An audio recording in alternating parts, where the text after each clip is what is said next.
Brian Cox loves Scotland so much he lives in the United States of America. So I don't know what he's talking about. No, I don't believe that at all. As a matter of fact, George Galloway has launched a party for Alliance for Unity, which is going to unify all parts of the kingdom against the Scottish National Party. So, I mean, I think that that's good. And this is people from all different political walks of life in Scotland, including myself. But all the signs are pointing towards independence if there's another vote. That's the reality now, David. What's that? No, we've had this before. I had this before. I was told, I fought in the independence referendum, and they all told me, oh, it's Scottish independence, Scottish independence. They always say this. But when people actually have to put their cross in the ballot paper and they have to think, what's going to happen to my pension?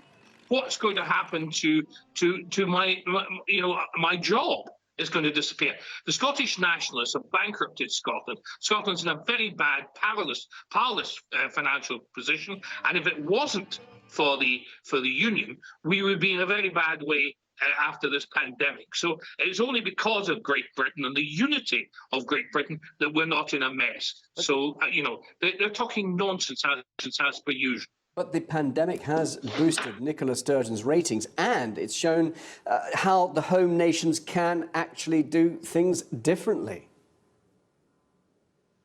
Well, she's never off the telly. I mean, she's a permanent party political broadcast. She said that, she wants, that Boris Johnson was using the pandemic for political purposes, or didn't want him to use it for political purposes, but she's been using it shamelessly.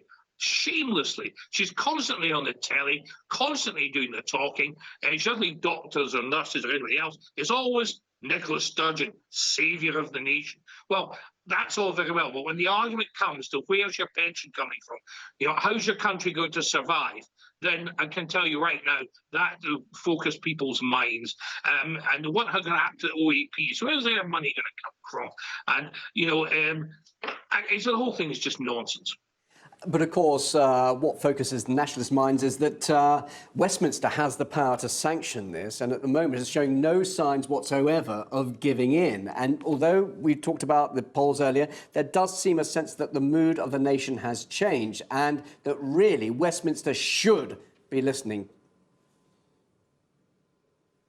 The polls told us we weren't going to be leaving the European Union. And we did. I don't believe polls. I mean, I've had more polls and I've commissioned more polls than I know what to do with. And, the polls reflect normally the people who have asked for the polls to be done. And it seems to be that an awful lot of people want to push the idea that Scotland wants to leave. This is their last opportunity to stop Brexit. And that's what they're desperate to do. And quite frankly, why? If they're the Scottish Independence Party, it's not very independent being a subsidiary part of the European Union. At least we have a quarter say in what goes on in the United Kingdom. We will have a very small part to say in the European Union. And quite frankly, they won't have us unless we bring in the euro. Well, that's not going to happen because we haven't got a central bank and we're running a deficit.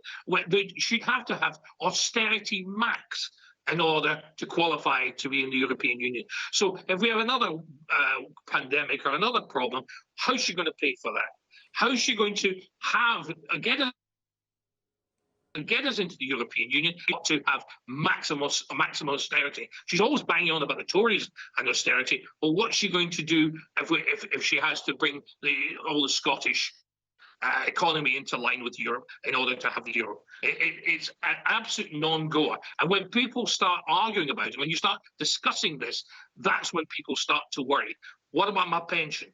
What about my home? What about my mortgage? What's going to happen? And what happens if there's a border with England? Recently, she was talking absolute nonsense about flooding the country with immigrants coming from abroad.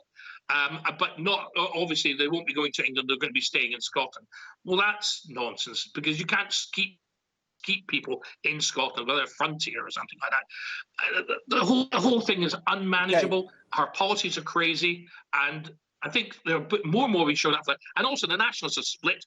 George, the former First Minister, is now talking about another party, Alex Salmond. The nationalists are split. So All this is bravado. I don't think it's true, and I think that there's going to be a big revival for the unionists. We will make America great again.